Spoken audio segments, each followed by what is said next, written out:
Okay, it's time for another live lesson from Mr. Davison. I don't get to do these as much, usually teach from slides, but I want to try this one with you so you see what it looks like to do some of this stuff. So our can statement is over here. I can use notes to combine information from two texts. So you might have been wondering, why are you writing all these notes? Why can't we just answer questions? Well, notes help you keep track of information over a long text or especially over multiple texts. So today we're going to be reading two texts in this lesson and combining information. That means putting together into one answer.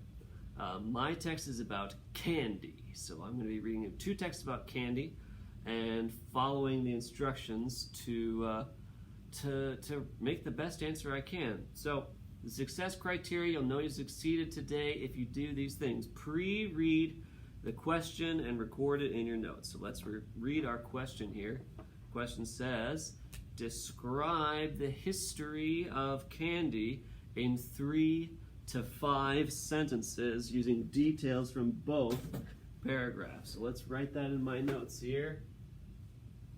Describe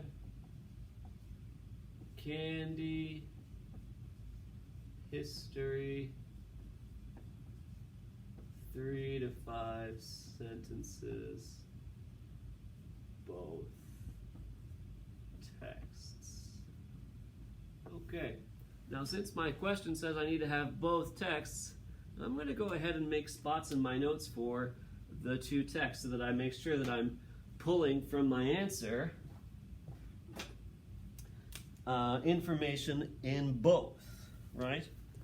So when you make your notes today, I would recommend that you do this too, that you set it up so that there's information from the two different texts so that when you write your answer, you can say, I pulled these things out of the text over here, and my answer does have info from both. So I'm just going to write one on top, and since I have the magic of color, I'm going to write 2 on the bottom.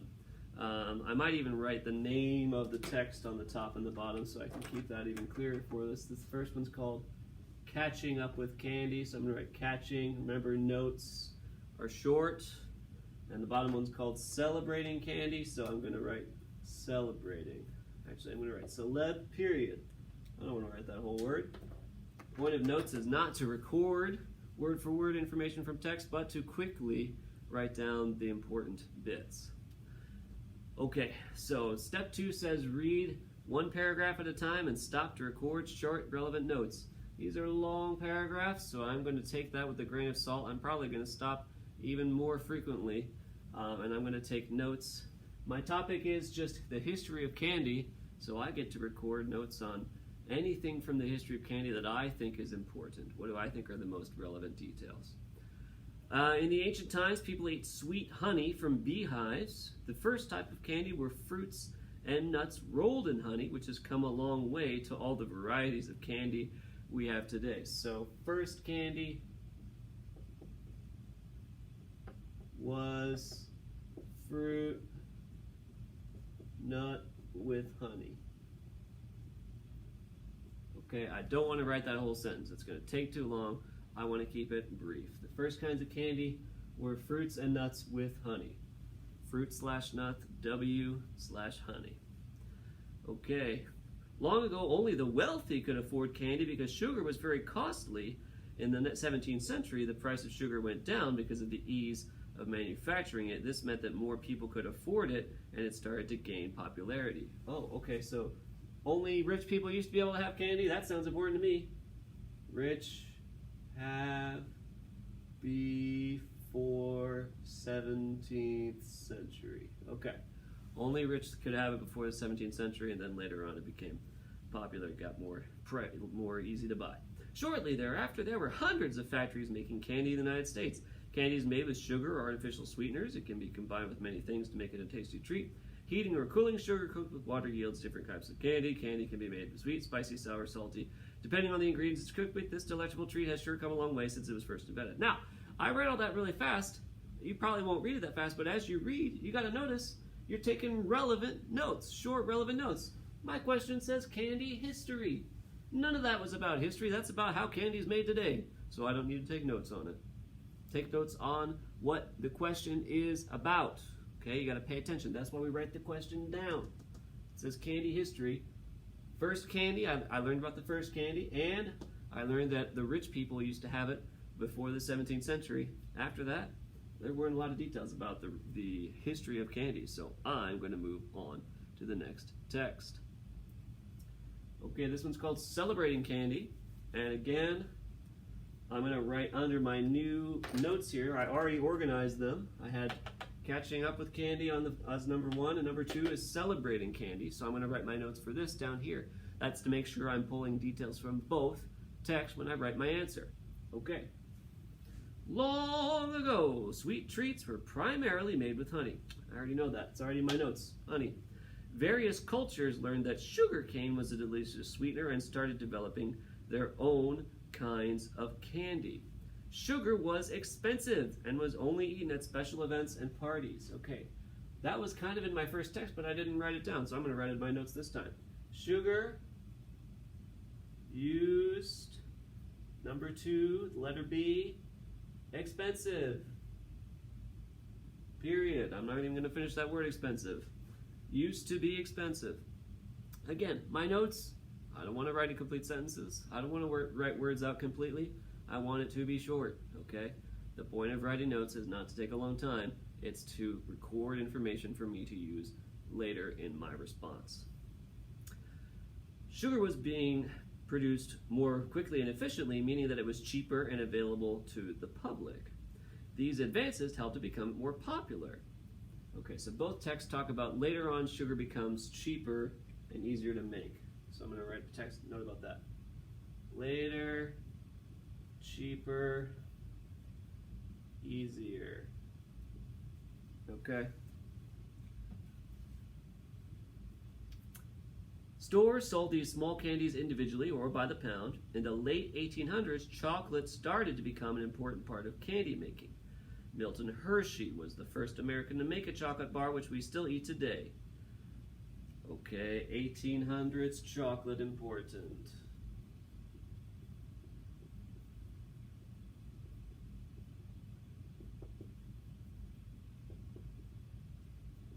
Okay, let's keep going.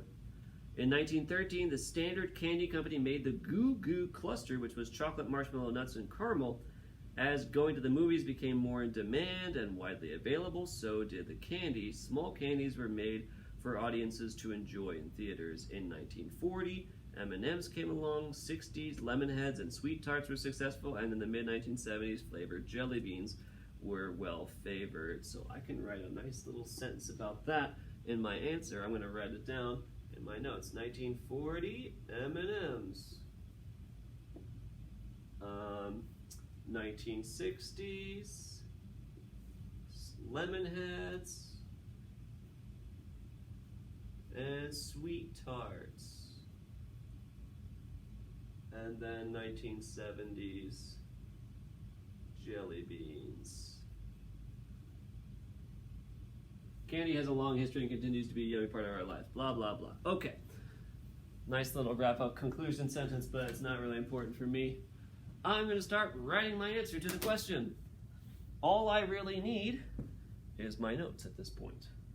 If I wrote good notes, then I am set to go. Now, it would be a good idea at this point to go back and look at the question and make sure it matches what you wrote in your notes. My question's still in front of me. It says, describe the history of candy in 3 to 5 sentences using details from both paragraphs. I have details here, and I have details here. 2 paragraphs. I wrote about the history of candy, and I wrote down even that I need 3 to 5 sentences. I want to remember that a sentence has a capital letter at the beginning, a period at the end, and expresses a complete idea. Okay. My next success criteria says I'm supposed to restate the question and then use notes to write a detailed response. So let's get to it. Restate the question. Describe the history of candy in 3 to 5 sentences. Okay, I'm going to teach you a little trick here. Anytime you restate the question, you need to you need to take the question and try to write it in a way that makes sense as the beginning or introduction of a paragraph. So I'm not going to say describe the history of the candy because that's telling someone what to do. I want to do it myself. So I'm going to take the subject of that sentence, which is the history of candy, and start it and use that to start. The history of candy is. All right, I need to look at my notes and see if the history of candy is anything in particular. Is it horrifying? Is it awesome? Is it weird? Candy was made with fruit and honey. It used to be only for rich people. Sugar used to be expensive. Chocolate is in the 18... Okay, and then I got some dates. I don't really have a great umbrella word for candy. It's not like this is a horrifying history or an amazing history. It's just kind of... It's interesting, you know. If you can't think of any other word to describe the history of something or it's an umbrella word for a thing, you can just say, blah is interesting, okay? It doesn't have to be all that deep. The history of candy is interesting. Okay. Now I'm going to use my notes to write a detailed response. Since this is about history, I'm going to try to go in chronological order. Remember that chronological is a kind of text. We also call it a sequence text sometimes. It means in date order. We want to take things in the order that they happen.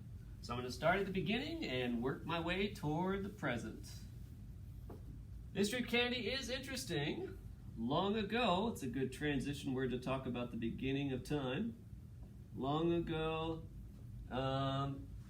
first candy fruit and nut with honey. Okay. Long ago, people made candy with fruits, nuts, and honey. Okay, again, if I've taken good notes, I can just use the notes and write a sentence, kind of expanding the note back out into real life. And not only is that going to help me make sure that I only have the details that are important, but the notes help me make sure that I'm writing in my own words. People like it when you use your own words to respond to a question. It makes you sound real. It makes you sound like you know what you're talking about. If you just repeat word for word what's in a text, often what you're going to say doesn't make any sense because you're just taking words out of the text and put them on a paper. And if you don't know what they mean, then your answer makes no sense. This strategy of taking notes is going to help you to make sense and use your own words and do your own thinking and learn. That's what I have to say about that. Okay, so continuing on, the rich only had, before the 17th century, it says sugar was used to be expensive. So I'm going to combine those into one sentence. Sugar was expensive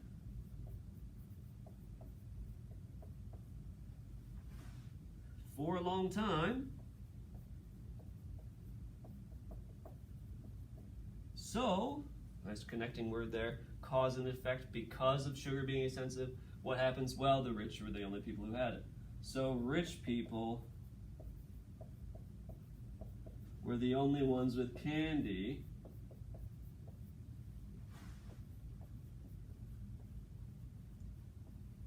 until the 17th century. That sounds like a big deal to me. I'm going to put an exclamation point on that.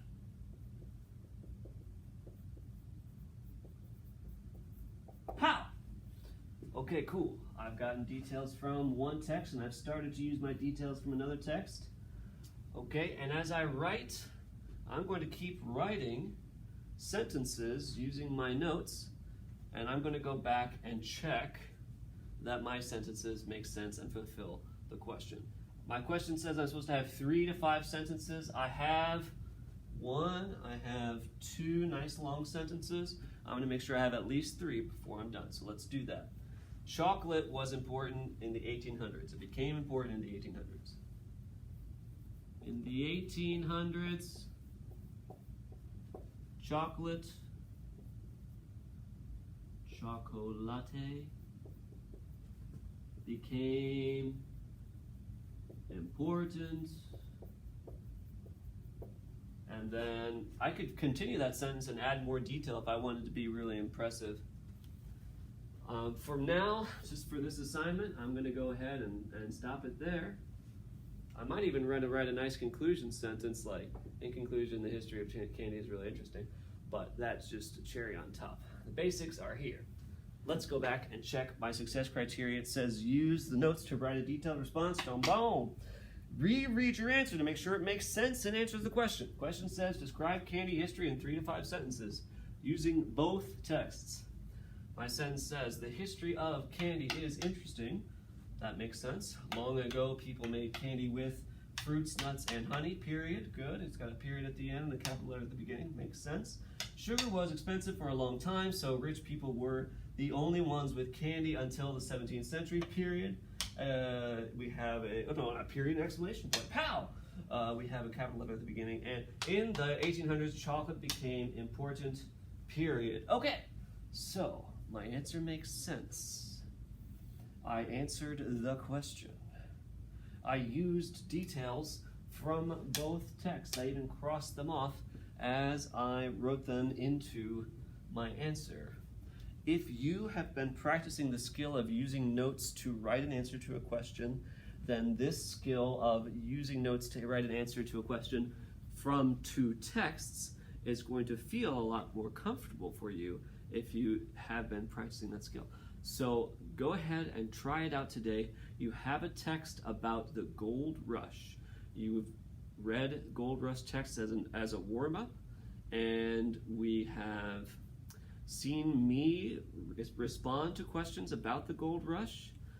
So you should be somewhat comfortable and familiar with the idea of a gold rush. You'll be asked to answer a question about 2 different gold rushes that happened at 2 different times, 2 different situations where people went and were crazy, hungry for gold, trying to get rich on gold. So no exit ticket for today. Hop straight into the assignment and work your butt off. Do your very best, and I will see you on the other side, my babies. Bye for now.